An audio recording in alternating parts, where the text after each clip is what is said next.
नमस्कार, श्री स्वामी समर्थ।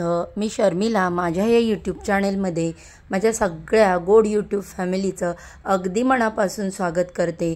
आजचा दिवस तुम्हाला खूप छान सुखाचा, समाधानाचा आणि आनंदाचा जाओ। तुमच्या मनातील सगळ्या चांगल्या इच्छा स्वामी महाराज पूर्ण करो हीच महाराजांच्या चरणी प्रार्थना करते आणि आपल्या आजच्या या नवीन व्हिडिओला सुरुवात करते। उद्या 18 ऑक्टोबर वार शनिवार आणि या दिवशी आलेली आहे धनत्रयोदशी। दिवाळीच्या 2 दिवस अगोदर धनत्रयोदशी हा सण साजरा केला जातो। दरवर्षी अश्विन कृष्ण पक्षातील त्रयोदशीला धनत्रयोदशी हे महाशुभ पर्व असते। या दिवशी मृत्यूची देवता यमराज, भगवान धन्वंतरी, माता लक्ष्मी, भगवान कुबेर यांची पूजा केली जाते। धार्मिक मान्यतेनुसार धनत्रयोदशीच्या दिवशी भगवान धन्वंतरी हे समुद्र मंथनातून अमृत कलश घेऊन प्रकट झाले होते आणि म्हणून या दिवसाचं एक खास महत्त्व असतं। ज्योतिषशास्त्रानुसार धनत्रयोदशीला विकत घेतलेल्या संपत्तीमध्ये वस्तूंमध्ये 13 पटीने वाढ होत असते आणि म्हणूनच या दिवशी सोनं, चांदी, भांडी, वाहनं, जागा किंवा इतर मौल्यवान वस्तू ज्या आहेत तर त्या खरेदी केल्या जातात। धनत्रयोदशीला धनाचं सुद्धा खूप महत्त्व आहे आणि म्हणून या दिवशी सोनं चांदीपेक्षाही मौल्यवान धन जे आहे तर ते आपल्याला खरेदी करायचे असतात, कारण धन हे धनाचे प्रतीक मानले जातात। आणि या दिवशी धनासंबंधी आपण काही उपाय जर केले तर देवी लक्ष्मीची कृपा आपल्यावरती प्राप्त होते। देवी लक्ष्मीचा आशीर्वाद आपल्याला राहत असतो आणि म्हणूनच ज्योतिषशास्त्रानुसार धनासंबंधित करण्यासाठी काही प्रभावी उपाय सांगितले जातात। आज या व्हिडिओमध्ये मी तुम्हाला एक अतिशय प्रभावी असा उपाय सांगणार आहे।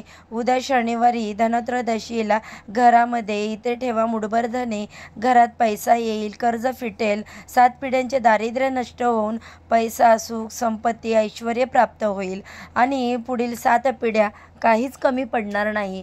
तर असे हे धने कुठे ठेवायचे आहेत, हा धनाचा उपाय कसा करायचा आहे याबद्दलची संपूर्ण माहिती आज या व्हिडिओमध्ये मी तुमच्यासोबत शेअर करणार आहे। त्यामुळे व्हिडिओ स्किप न करता शेवटपर्यंत नक्की पहा। चॅनलवरती पहिल्यांदा नवीन आला असाल तर चॅनलला सबस्क्राईब करा, व्हिडिओला लाईक करा आणि माहितीपूर्ण व्हिडिओ पाहण्यासाठी बेल आयकॉनला प्रेस करा। आज या व्हिडिओमध्ये मी तुम्हाला जो धन्यांचा उपाय सांगणार आहे तो उपाय तुम्हाला उद्या धनत्रयोदशीच्या दिवशी संध्याकाळी करायचा आहे। संध्याकाळी 6 वाजल्यापासून 12 वाजेपर्यंत तुम्ही कधीही हा उपाय करू शकता। धार्मिक दृष्टीने धने हे अतिशय महत्त्वाचे मानले जातात, कारण ते धन या शब्दाशी संबंधित आहेत आणि धनत्रयोदशी या सणामध्ये धने हे नक्की वापरले जातात आणि म्हणून या दिवशी लक्ष्मीला धने आणि गुळाचा नैवेद्य अर्पण केला जातो। धने आणि गुळाचा नैवेद्य हा समृद्धी आणि संपत्तीसाठी अर्पण केला जातो। धने जे असतात ते धनासमान मानले जातात आणि म्हणून या दिवशी आपण सोने चांदीपेक्षाही मौल्यवान अशा धने जे आहेत ते खरेदी करत असतो। धनत्रयोदशीच्या शुभ मुहूर्तावरती आपण धने खरेदी केले तर आपल्या घरामध्ये धन, संपत्ती, पैसा हा कायम टिकून राहतो। लक्ष्मी ही आपल्या घराकडे आकर्षित होत असते आणि म्हणूनच आपल्याला धने जे आहेत ते उद्याच्या दिवशी खरेदी करायचे आहेत। अगदी तुम्ही 5-10 रुपयाचे धने खरेदी केले तरी चालेल। हा उपाय करण्यासाठी आपल्याला लागणारे धने हे नवीनच असायला हवे। ते धनतेरसच्या दिवशीच आपल्याला आणायचे आहेत आणि त्याच धन्यांचा उपाय आपल्याला करायचा आहे। जर सतत तुम्हाला पैशांच्या आर्थिक अडचणी येत असेल, आलेला पैसा टिकत नसेल, सतत तुम्हाला इतरांकडून पैसे उसने घेण्याची वेळ येत असेल किंवा लक्ष्मी घरामध्ये स्थिर नसेल, घरामध्ये लक्ष्मी टिकत नसेल तर या आर्थिक ज्या समस्या आहेत त्यांच्यासाठी उपाय म्हणून हा उपाय अतिशय महत्त्वाचा मानला जातो। त्याचबरोबर बघा, तुमच्या पतीला कोणत्याही कामामध्ये यश मिळत नसेल, पतीची प्रगती होत नसेल किंवा कोणत्याही गोष्टी त्यांच्या मनासारख्या घडत नसतील तरी हा तुम्ही उपाय जर करायचा आहे। हा उपाय केल्याने तुम्ही धनत्रयोदशी दिवशी केला तर तुमच्या मुलांची, पतीची, घराची भरभरून अशी प्रगती होईल. त्यांची प्रगती कोणीही थांबवू शकणार नाही, कारण काही दिवसांचं महत्त्व खूप जास्त असतं. आपल्या पूर्ण प्रगतीवरती ह्या गोष्टी खूप परिणाम करत असतात. म्हणून धनत्रयोदशीच्या दिवशी आपण जे काही उपाय करतो त्याचं शीघ्र फळ आपल्याला मिळत असतं आणि ते फळसुद्धा 13 पटीने प्राप्त होत असतं. आणि म्हणून हा उपाय तुम्हाला उद्या धनत्रयोदशीला संध्याकाळी करायचा आहे. आता हा उपाय करण्यासाठी उद्या सकाळी लवकर उठायचं आहे, स्वच्छ स्नान करायचं, अंघोळीच्या पाण्यामध्ये हळद, गंगाजल टाकायचं, मीठ टाकायचं आणि स्वच्छ स्नान करायचं. यामुळे आपलं शरीर आणि मन, आत्मा पवित्र होतो. आणि शनिवार आहे त्यामुळे स्नानाला खूप महत्त्व असतं.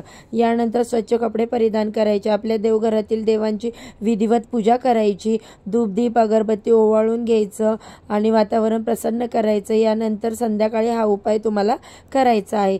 जर तुमच्या घरामध्ये धनत्रयोदशीची पूजा केली जात असेल, जिथे तुम्ही पूजा मांडणी करणार आहात, तर तिथेच तुम्हाला हा उपाय करायचा आहे. आणि धनत्रयोदशीची पूजा तुम्ही करत नसाल तर तुम्ही तुमच्या देवघरासमोर हा उपाय करायचा.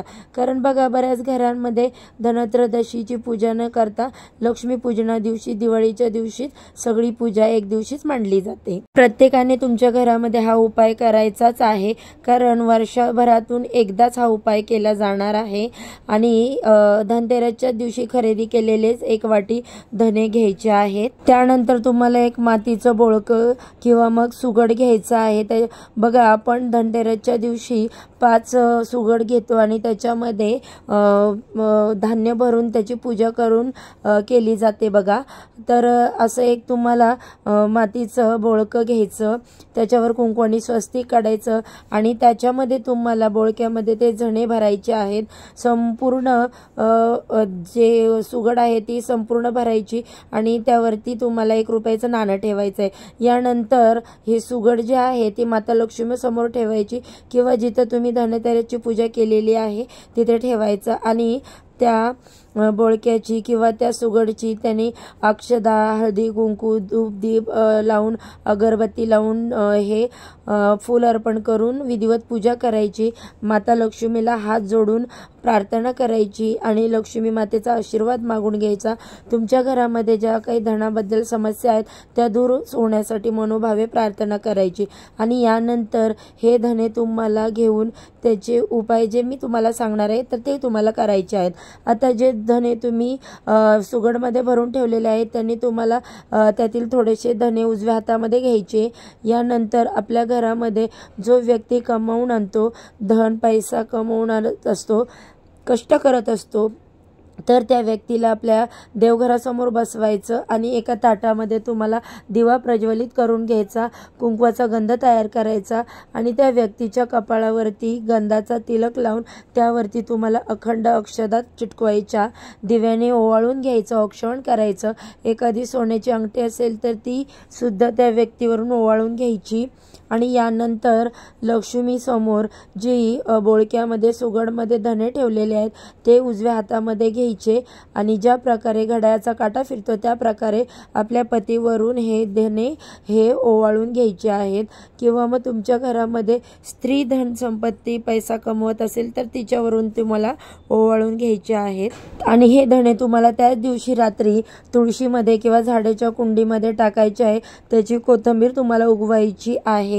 जर या पद्धतीने तुम्ही धण्याचा उपाय जर केला तर ज्या प्रकारे धने वाढत जातात, त्याचे कोथिंबीर तयार होते, तशीच आपली पतीची प्रगती होत असते. आणि म्हणूनच तुम्हाला उद्या हा उपाय जो आहे करायचा आहे. तुमच्या घरामध्ये लहान मुलं असतील किंवा शिक्षण घेणारी मुलं असतील तर त्यांच्यावरून सुद्धा तुम्हाला याच पद्धतीने थोडेसे धने उतरून टाकायचे आहे आणि यामुळे तुमच्या मुलांची सुद्धा दिवसेंदिवस प्रगती होत असते. यानंतर पुढचा उपाय हा तुम्हाला लक्ष्मी प्राप्तीसाठी, धनप्राप्तीसाठी करायचा आहे. तर तुम्हाला काय करायचं आहे, एक पांढऱ्या रंगाचा कागद घ्यायचा आहे. त्या कागदावरती तुम्हाला तुमची इच्छा लिहायची आहे. इच्छा लिहिताना तुम्हाला तुमच्या मुलांची इच्छा लिहू शकता. जसे की मुलांची प्रगती होत नाही असं लिहायचं आहे की मग माझ्या मुलांची प्रगती झालेली आहे असं वर्तमान काळामध्ये लिहायचं आहे. किंवा मग घरामध्ये पैसा टिकत नाही असं असेल तर घरामध्ये पैसा टिकत आहे, पैशाच्या सर्व अडचणी संपलेल्या आहेत, घराची प्रगती झालेली आहे, कुटुंबाची प्रगती झालेली आहे, कर्ज फिटलं आहे. जी काही इच्छा असेल ती इच्छा तुम्हाला त्या पानावरती लिहायची, लाल पेनाने किंवा निळ्या पेनाने लिहू शकता. आणि ज्या सुगडामध्ये बोळक्यामध्ये तुम्ही धने ठेवलेले आहेत त्यातील थोडेसे धने तुम्हाला त्या इच्छा लिहिलेल्या पेजवरती ठेवायची आहे. त्याची पुडी बांधायची आणि ही पुडी तुमच्या घरामध्ये जी उत्तर दिशा आहे त्या उत्तर दिशेला ठेवायची आहे. आता उत्तर दिशेला का, तर उत्तर दिशा ही माता लक्ष्मीची आणि भगवान कुबेरांची दिशा मानली जाते. या दिशेकडे आपल्याकडे धन संपत्ती येत असते आणि म्हणून या दिशेला आपण जरी पुडी ठेवली तर माता लक्ष्मी आणि भगवान धन्वंतरी यांची इच्छेने आपले सगळ्या इच्छा पूर्ण होतात. आणि संपूर्ण रात्रभर ही पुडी तिथेच ठेवायची आणि दुसऱ्या दिवशी सकाळी तुम्हाला बाहेर जाऊन एखाद्या जागेवर टाकून द्यायचा आणि कागद फाडून फेकून द्यायचा, कारण ही आपली इच्छा पूर्ण झालेली असते. यानंतर पुढचा उपाय हा तुम्हाला शत्रूसाठी करायचा आहे. जर शत्रू हा तुमच्या घराजवळचा असेल किंवा गुप्त शत्रू असेल, तर तुम्हाला शत्रूचा त्रास होत असेल, प्रगती होत नसेल त्यामुळे, तर असा कोणताही शत्रू संपवण्यासाठी तुम्हाला हा उपाय करायचा. तर पांढऱ्या रंगाचा कागद घ्यायचा, कागदावरती तुम्हाला शत्रूचं नाव लिहायचं. माहीत नसेल तर माझ्या आयुष्यातील शत्रू संपलेला आहे, शत्रू नष्ट झालेला आहे असं तुम्हाला वर्तमान काळामध्ये लिहायची इच्छा आणि त्यावरती तुम्हाला थोडेसे चिमूटभर धने ठेवायचे, त्याची तुम्हाला घडी घालायची आणि त्याच दिवशी तुम्हाला रात्री ती पुडी घराच्या बाहेर जाऊन फेकून द्यायची आहे. फेकताना माझ्या आयुष्यातील शत्रू संपलेला आहे असं म्हणत तुम्हाला ती पुडी फेकून द्यायची आहे. त्याच दिवशी रात्री म्हणजेच उद्या संध्याकाळी तुम्हाला फेकायची आहे, दुसऱ्या दिवशी फेकायची नाही. त्यामुळे त्याच दिवशी रात्री हा उपाय करायचा. यामुळे आपल्या जीवनातील सर्व शत्रू जे आहेत ते नष्ट होतात. तसेच बघा, या दिवशी आपल्या पॉकेटमध्ये, आपल्या खिशामध्ये पैसा कायम टिकून राहण्यासाठी बऱ्याच वेळा बघा, जिथे आपल्याला 50 रुपये खर्च करायचे असतात तिथे आपले 100, 200, 500 सहज खर्च होतात आणि म्हणून आपल्या घरामध्ये पैसा खिशात टिकत राहत नाही. आणि तो टिकून राहावा यासाठी एका कागदामध्ये थोडेसे धने ठेवायचे आणि धण्याची पुडी करून ती नेहमी आपल्या पर्समध्ये, पॉकेटमध्ये ठेवायची आहे. ही पुडी तुम्हाला तुमच्याकडे धन आकर्षित करण्याचं काम करते. त्याचबरोबर बघा, जे धने आपण पूजेमध्ये ठेवलेले आहेत त्यातील काही धने जे आहेत ते तुम्हाला स्वयंपाकघरामध्ये वापरायचे, काही धने जे तुम्हाला पेरायचे आहेत म्हणजे कुंडीमध्ये टाकायचे आहेत. या दिवशी हे धने पेरायला खूप महत्त्व आहे. असे म्हटले जाते की या दिवशी आपण धने मातीमध्ये पेरले, मातीमध्ये टाकले, जेव्हा ते उगवतात तेव्हा त्याची तो कोथिंबीर तयार होते, तशी आपल्या घराची प्रगती होत असते. कारण बघा, धनत्रयोदशीच्या दिवशी आपण जे काही काम करतो तर ते त्या कामात आपल्याला 13 पटीने फळ मिळत असतं आणि ही कोथिंबीर उगवल्यानंतर आपल्या घरामध्ये सर्वांनी खायची, तशी ती राहू द्यायची नाही. त्याचबरोबर या दिवशी तुम्हाला सगळ्यात महत्त्वाची गोष्ट लक्षात ठेवायची ती म्हणजे या दिवशी तुमच्या घरातल्या किती शेजारची, कुणी किती जवळची व्यक्ती असली आणि ती धने मागायला आली तर चुकूनही धने देऊ नका. असं म्हटलं जातं की धनाचं दान हे शुभ असतं, परंतु धनत्रयोदशीच्या दिवशी कधीही करू नये. जर या दिवशी तुम्ही धने कोणाला दिले तर स्वतःहून तुमच्या घरातील लक्ष्मी इतरांना देत आहे असा त्याचा अर्थ होतो. म्हणून या दिवशी चुकूनही कोणाला धने उसने देऊ नका आणि धनेसुद्धा दान करू नका. तर बघा, ही अत्यंत महत्त्वपूर्ण माहिती मला तुमच्यापर्यंत पोचवायची होती. या धण्यांचे अतिशय छोटे छोटे उपाय जे आहेत ते मला तुम्हाला सांगायचे होते.